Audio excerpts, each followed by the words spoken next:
December 18, 1943, 2:47 am. Ortona, Italy. Private James McKinley crouched in the rubble of what used to be a bakery, blood from a shrapnel wound still wet on his left sleeve. Holding a hammer and a sack of blasting gelatin he'd taken from an engineer's kit 3 hours earlier, the smell of plaster dust mixed with cordite. His breath came out in short clouds. Outside, German machine gun fire raked the street every 90 seconds like clockwork. He waited.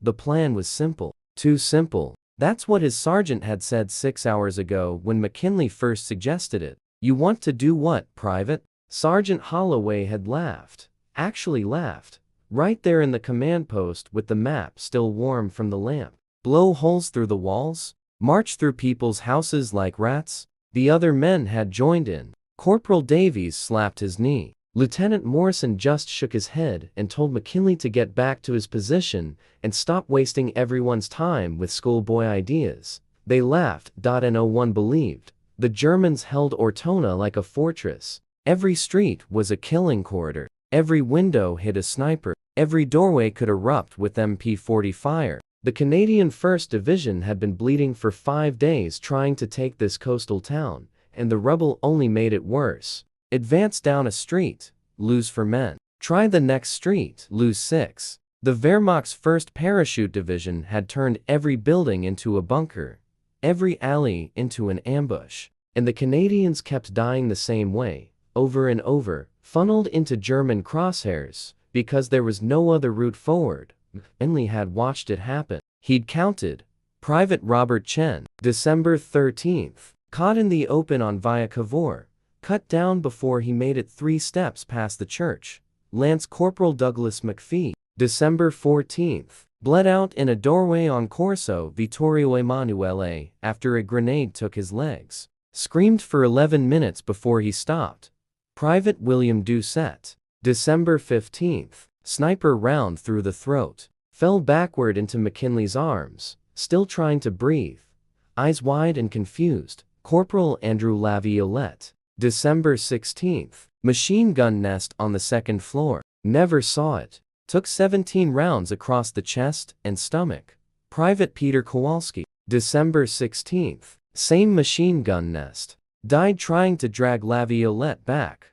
Sergeant Thomas Reed, December 17th, Panzerfaust, direct hit. Nothing left to bury. Private Henry Gagnon, December 17th, died next to Reed. Shrapnel through the skull. 22 years old, 7 men. 7 funerals that would never happen because there was no time, no chaplain, no dry ground to dig. Just 7 sets of dog tags collected and 7 names added to the list that kept growing longer every single day. And the officers kept sending men down the same streets. McKinley had been a carpenter before the war, worked in Vancouver building houses, framing walls, knocking through old plaster when a renovation required it. He knew structures, knew how walls held together and how they came apart. And he knew that if you couldn't go through the front door, you went through the wall. Simple, obvious, except nobody wanted to listen to a private with dirt under his nails and no formal training in tactics. "This isn't construction, son," Captain Edwards had said, the second time McKinley brought it up. "This is combat. We move forward, we suppress, we assault. We don't burrow." The word dripped with contempt. The other officers nodded. Someone muttered something about Canadians being lumberjacks, not gophers. They dismissed him. They mocked him. But now it was 2:47 am and McKinley was alone in a destroyed bakery with stolen explosives and a plan no one had authorized. His ribs hurt from where he'd been thrown against a staircase 4 hours ago when a mortar shell hit too close. His hands shook, not from fear, but from cold and exhaustion. He hadn't slept in 31 hours. Hadn't eaten anything but hardtack and condensed milk since yesterday morning. His uniform stank of sweat and smoke and something else. Something sour and rotten that clung to every building in Ortona. Now, he placed the gelatin charges against the interior wall, the one that separated this bakery from the cobbler's shop next door, shaped them carefully, packed them tight against the plaster and stone. He'd done this twice already tonight, Moving through buildings the Germans thought were isolated, creating a path that bypassed every street-level kill zone. It worked. He knew it worked. But if anyone found out he was using explosives without orders, without an engineer present, without clearance from command, court-martial, at best, he waited, lit the fuse, moved back into the corner and covered his head. The explosion was muffled but effective. Dust filled the room like fog. The wall collapsed inward, leaving a ragged hole just wide enough for a man to crouch through. McKinley coughed, waved the dust away, and crawled forward into the cobbler's shop. Empty. The Germans were still watching the streets, still waiting for Canadians to come charging down the avenues like predictable, stupid infantry. They had no idea. Men were already inside the next building. No idea. The Canadians had stopped playing their game. McKinley moved to the far wall of the cobbler's shop and started prepping the next charge. December 18th, 6:12 a.m. Lieutenant Morrison found McKinley asleep in a pile of broken furniture, hammer still in his hand, 4 walls breached, a clear path carved through an entire city block without stepping foot on a single street. Morrison stared at the holes, stared at McKinley, didn't speak for almost a full minute. "You did this?" Morrison finally asked. McKinley nodded.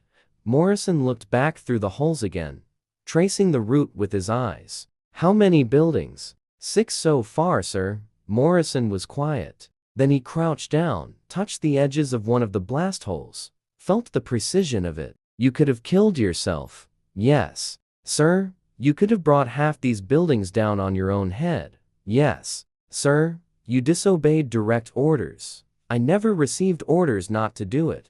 "Sir." Morrison almost smiled. Almost. Then he stood up, brushed plaster dust off his knees, and said, "Show me how you do it." By noon, every infantry company in the 1st Brigade had been briefed on the new tactic.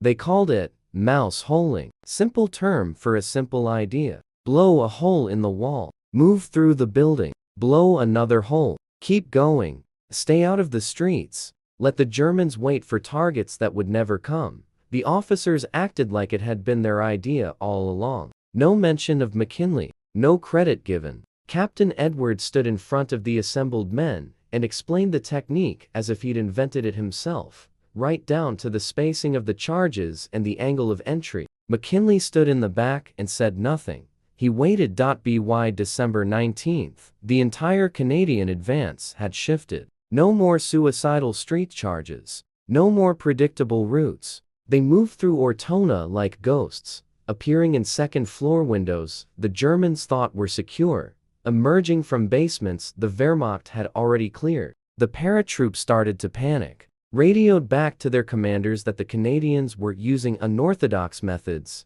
that they were refusing to fight properly. Hauptmann Dieter von Schellenberg, commanding officer of the 2nd Company, 3rd Battalion, 1st Parachute Division, wrote in his December 20th field report, "The enemy no longer assaults our positions directly. They appear behind our lines without warning. Our defensive positions are being bypassed entirely. Morale is deteriorating. The Canadians fight like criminals. Like criminals." That's what the Germans said when opponents refused to die according to plan. December 20th, 3:34 p.m. Piazza Municipale. The fighting had moved deeper into the town. Every building was a battlefield. Now, the Canadians would blow through one wall, clear the room, blow through the next. Sometimes they'd find German soldiers eating lunch, rifles leaning against the wall, completely unaware that enemy infantry was already inside the house. Sometimes they'd find entire squads fortified and waiting, and the fighting would turn into close-quarters savagery: bayonets, knives, rifle butts, grenades thrown in spaces too small to escape the blast. Private McKinley was with the 10-man assault team now, officially assigned to structural breaching, which was just a fancy term for what he'd been doing all along. His hands were raw from mixing charges. His ears rang constantly. He'd stopped flinching at explosions 2 days ago, just moved through the rhythm. Charge, blow, clear, repeat. They were in a residential block near the plaza when they hit resistance. A German machine gun team had set up in the house they were trying to breach, waiting on the other side of the wall. The blast went off, and before the dust cleared, MG-40 fire ripped through the opening. Private Levesque took 3 rounds in the chest and died before he hit the ground. Corporal Thibault caught one in the shoulder and went down screaming. McKinley pulled him back, dragged him into cover while the machine gun kept hammering. The noise was deafening in the enclosed space. Plaster exploded off the walls. Dust and smoke made it impossible to see. Someone threw a grenade through the hole, but it bounced back wrong angle, and they all hit the floor as it detonated in their own room. The blast shredded furniture and took out the last intact window. Sergeant Holloway, the same one who'd laughed at McKinley 5 days ago, was lying flat, bleeding from a dozen small shrapnel cuts, yelling orders no one could hear. He pointed at the hole, pointed at McKinley, mouthed the words, "Another charge." McKinley shook his head. Too dangerous. The machine gun was aimed right at the breach point. Anyone who got close would be cut in half. Holloway grabbed him by the collar, pulled him close, and screamed directly into his ear, "Do it anyway." Enley nodded. He crawled to the side of the opening. The machine gun, still firing in short, controlled bursts. The gunner sweeping back and forth to cover the entire breach. McKinley pulled a charge from his satchel, a small one, barely enough to crack the wall, placed it low near the floor, offset from the main hole. If he could blow a second opening at ground level, someone could roll a grenade through while the gunner was focused on the higher breach. His hands shook. Not from fear, from exhaustion, from too many hours awake, too many explosions, too much blood.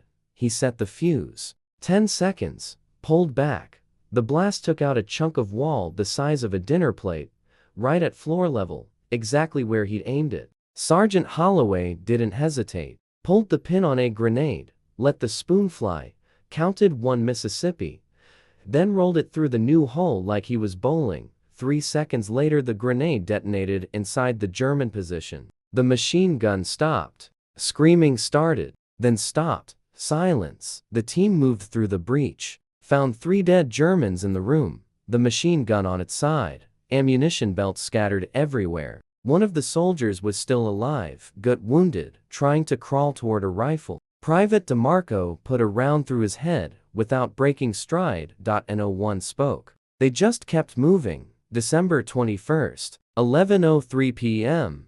The Germans started adapting. Set up defenses inside the buildings now, waiting in the rooms beyond the walls, ready to ambush anyone who came through. It slowed the Canadian advance, but didn't stop it. The Canadians adapted faster, started using decoys, blow a charge, throw in a helmet on a stick or a bundle of rags, draw fire, then breach from a different angle while the Germans were reloading. It became a game of vicious, intimate chess. Move and countermove. Every room a puzzle, every wall a gamble.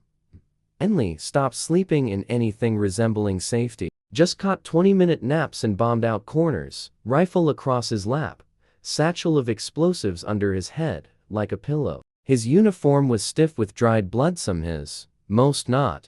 He had a shallow cut across his forehead that wouldn't stop bleeding, so he just tied a strip of cloth around his head and ignored it. His boots were falling apart. His hands had blisters on top of blisters, but the technique worked. The Canadians were winning, slowly, brutally, but winning. By December 22 end, the Germans controlled less than a third of Ortona. Their radio intercepts were filled with panic. Requests for reinforcement. Requests for withdrawal. The 1st Parachute Division, some of the most elite troops in the Wehrmacht, were being systematically dismantled by Canadian infantry using hammers and stolen explosives. Oberstleutnant Franz Becker, regimental commander, sent a message to divisional headquarters on the evening of December 22. The Canadians are not fighting like soldiers. They are fighting like partisans. We cannot hold. Request permission to abandon the town. Permission denied. Hold at all costs. December 23, 4:19 am. Chiesa di San Tommaso. The church was the last major strongpoint. 3 stories, stone walls 2 feet thick. Bell tower converted into a sniper nest. The Germans had fortified it heavily. They knew the Canadians would come for it eventually. They were ready. McKinley's team was assigned to the assault. 12 men. Lieutenant Morrison in command now. They approached from the east, using a series of already breached buildings to get within 30 yards without being spotted. The plan was to hit the church from two sides simultaneously, one team through the front, one through the sacristy in the back. McKinley was with the rear team. They blew the sacristy wall at 4:47 a.m. The explosion was louder than expected. Too much gelatin. Someone had miscalculated and half the wall came down in a roaring cascade of stone and dust. The Germans inside responded immediately. Gunfire from 3 directions. A grenade came bouncing down the hallway, and Corporal Preston kicked it back. The way it came, pure instinct, and it detonated somewhere deeper in the church. The Canadians poured through the breach, fighting in the dark, muzzle flashes lighting up Gothic arches and stained glass. The noise was unholy rifles, grenades, men screaming into languages, the crack and splinter of wood pews being shredded by bullets. McKinley shot a German soldier at point-blank range, so close he felt the heat of his own muzzle flash on his face. The man went down and McKinley stepped over him, kept moving, rifle up, scanning for targets. A shadow moved to his left. He fired, missed. The shadow fired back, didn't miss. The round hit McKinley in the side, just below the ribs, punched through and out the back. He went down hard, slammed into a stone pillar, slid to the floor. The pain was immense, overwhelming, a white-hot spike driven through his torso. He couldn't breathe, couldn't move, just sat there against the pillar, blood soaking through his uniform, watching the battle continue around him. Private DeMarco found him 30 seconds later, dragged him back toward the sacristy. McKinley tried to tell him to leave him, to keep fighting, but no sound came out, just blood in his mouth. DeMarco ignored him, kept dragging, got him outside into the rubble of the courtyard.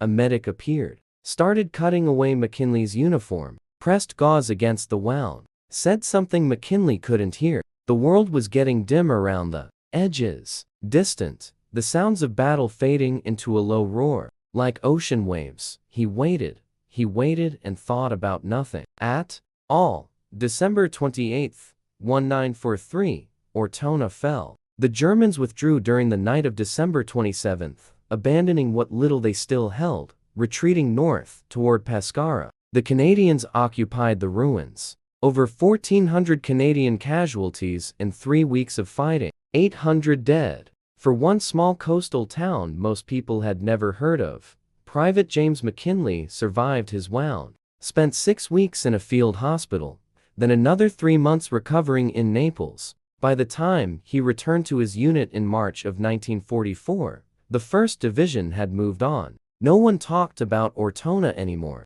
It was old news. There were new battles, new objectives, new ways to die. No commendation for McKinley. No medal, no mention in dispatches. The mouse-holing technique was adopted army-wide, taught in training camps, written into field manuals. Captain Edwards received a promotion. Lieutenant Morrison got a Bronze Star for innovative tactical leadership. McKinley got a handshake from his new sergeant and an assignment to a rifle company headed for France. He never spoke about it, just carried his rifle and his satchel, and did what he was told. June 7, 1944. Normandy, France. The Canadians landed at Juno Beach on D-Day and pushed inland faster than anyone expected. By June 7, they were fighting in the villages south of Courcelles, and the Germans were waiting for them with something new. The 12th SS Panzer Division, Hitlergen, teenage fanatics, 17, 18 years old, trained since childhood to worship Hitler and die for the Reich. They didn't retreat, didn't surrender, fought with a kind of insane devotion that even veteran Wehrmacht soldiers found unsettling, and they'd been told the Canadians were weak, told they were colonials, farmers, lumberjacks playing at war, told they would break easily under pressure. They were wrong. June 8. Authie, a small village, barely a crossroads. The 12th SS held it with 2 companies of Panzer Grenadiers and a handful of Panzer IVs. The Canadians attacked in the afternoon. The Germans fought back hard, expecting the Canadians to stall, to dig in, to call for support.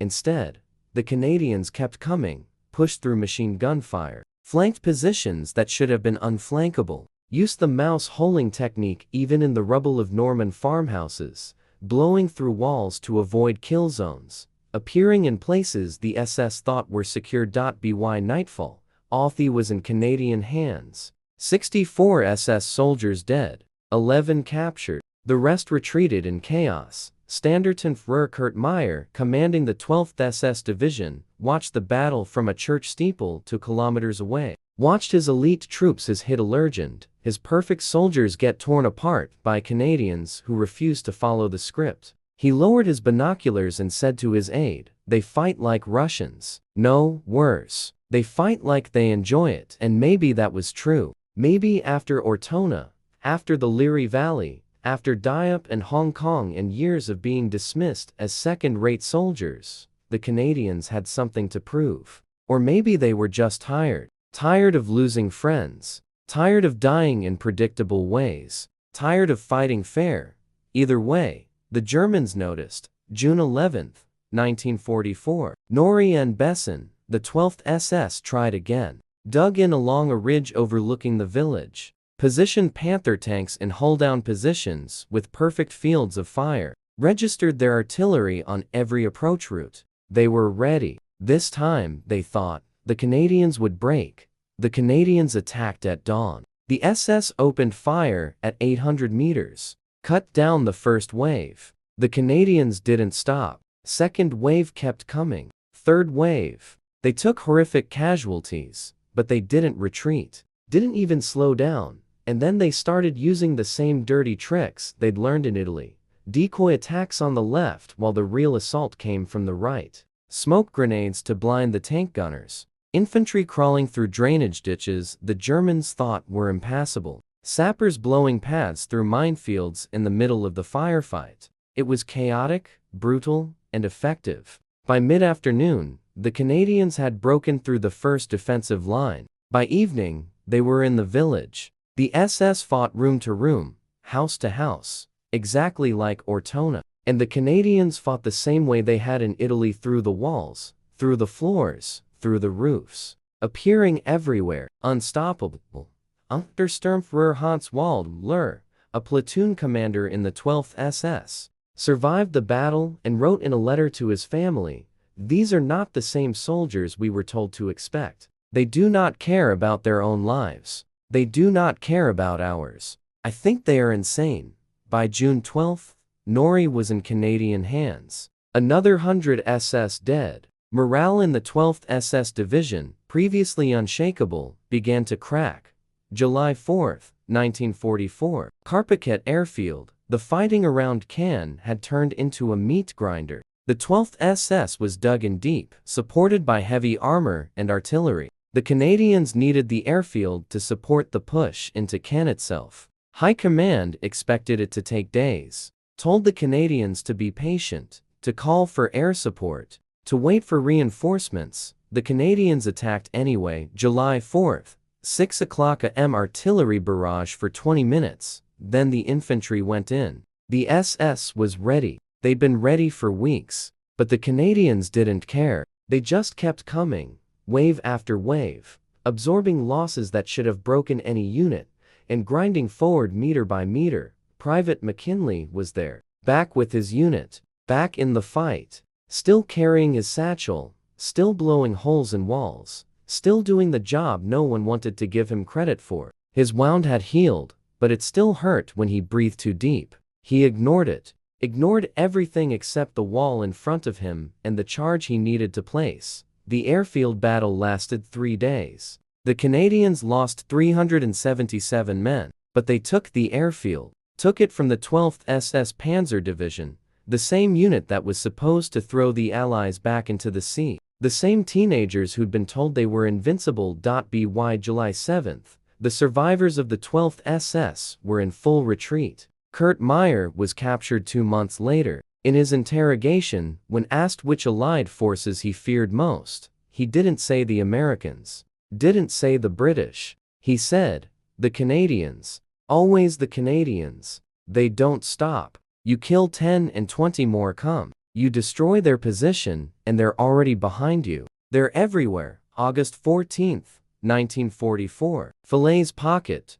The German 7th Army was trapped, encircled by Allied forces near the town of Falaise. Thousands of soldiers, hundreds of tanks and vehicles, all trying to escape through a narrow gap before it closed completely. The Canadians were responsible for sealing the northern edge of the pocket. If they failed, 50,000 Germans would escape to fight another day.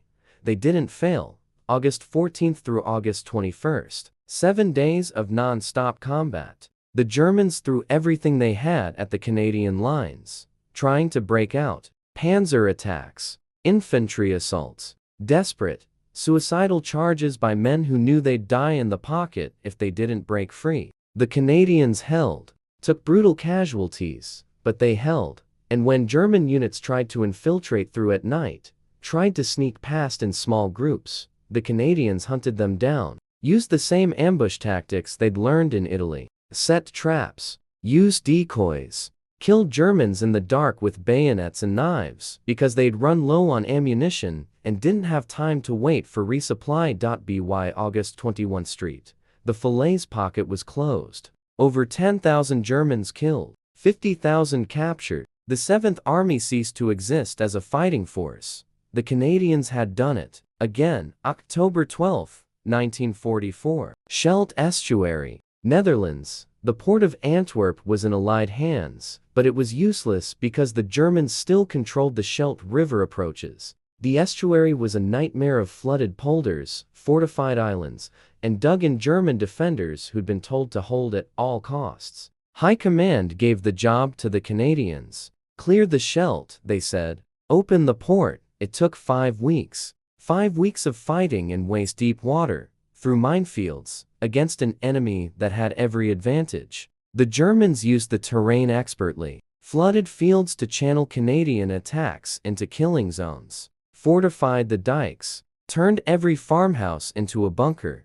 The Canadians adapted, used amphibious vehicles, assaulted across open water in canvas boats, waded through freezing mud under machine gun fire, suffered trenchfoot, hypothermia, and constant artillery bombardment, but they cleared the Scheldt. Every German position, every fortified island. By November 8, 1944, the estuary was open. Allied supplies could flow through Antwerp. The war effort continued. Cost: over 6,000 Canadian casualties, 1,300 dead. And when it was over, when the newspapers ran the story, they talked about Montgomery's brilliant strategy, talked about Allied coordination, talked about logistics and supply chains. Barely mentioned the Canadians at all.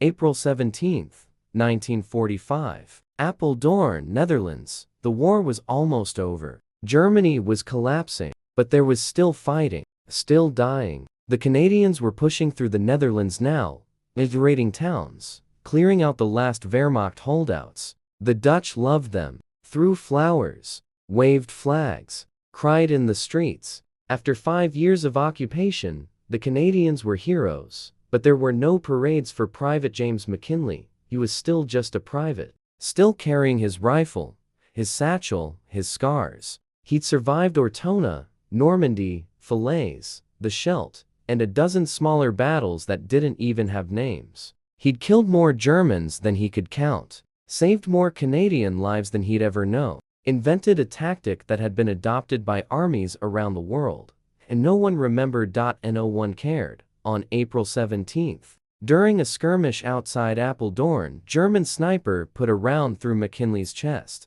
Clean shot, through the heart. He was dead before he hit the ground. They buried him in a military cemetery near Holton. Row 12, grave 183. His name on a white cross, one among thousands. No mention of Ortona, no mention of Mouse Holing, no mention of the walls he'd blown, the lives he'd saved, the battles he'd won with a hammer and a sack of explosives. Just his name, his rank, his dates. Private James McKinley, 1919-1945. In 1947, the Canadian War Museum received a donation, a satchel of blasting supplies, a carpenter's hammer, and a set of dog tags. They were catalogued, assigned an accession number, and placed in storage. No display, no plaque, just a box in a warehouse, gathering dust. In 1953, the mouse-holing technique was officially added to NATO infantry training doctrine. No attribution, no mention of origin, just listed as standard urban combat procedure. In 1967, a military historian writing about the Italian campaign found a reference to McKinley in a company log. One line, Private McKinley utilized improvised breaching techniques to bypass enemy strongpoints. The historian moved on. It wasn't important enough to include in the book. In 2004, a German veteran of the 1st Parachute Division was interviewed for a documentary about Ortona. When asked what he remembered most about the battle, he said, "The Canadians came through the walls. We didn't understand. We thought they were devils." The interviewer asked which Canadian unit. The veteran couldn't remember. Today, if you visit Ortona, there's a monument near the Piazza Municipale. Lists the names of the Canadians who died there. Over 500 names. McKinley's name is on it, 11th row, 3rd column. Tourists walk past it every day. Take pictures. Move on. None of them know what he did. None of them know he changed the way wars are fought. He was just a carpenter from Vancouver who had an idea nobody wanted to hear. A private who disobeyed orders because he was tired of watching his friends die. A soldier who fought through ridicule, wounds, and exhaustion to prove that sometimes the simplest solution is the right one. And when it was all over, when the fighting stopped and the medals were handed out and the histories were written, his name was forgotten. Because that's what happens to the ones who do the work. They're forgotten.